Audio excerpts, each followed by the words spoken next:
మీ ముహూర్తంలోనే సూర్యుడు ఉదయిస్తాడు. మనకేదో 5:30, 6 అని కనపడతాడు, కానీ ఆయన 4 గంటలకే ఆయన ఉదయం అవుతుంది. దానికి అప్పటి నుంచే సూర్యకాంతులు మొదలవుతుంటాయి. పరిశీలించుకుని చూస్తే 4, 4:30 ప్రాంతంలోనే తొలి సూర్యకిరణాలు వచ్చేస్తాయి. అది మనం గ్రహించగలిగేంత స్థూలంగా ఉండదు, అది సూక్ష్మంగా ఉంటుంది. అందుకని ఉదయంలో అందరినీ నిద్రలేపేది ఆయనే.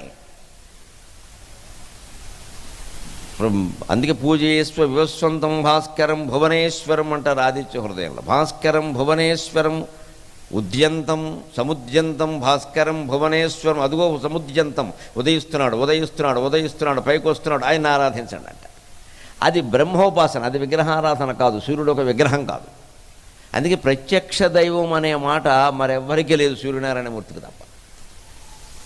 పరబ్రహ్మస్వరూపం సూర్యగోళం రూపంలో ప్రత్యక్షంగా మనకు కనిపించి ఆరాధించవలసింది దీన్ని. అందుకే సూర్యగోళం గుండ్రంగా ఉంది.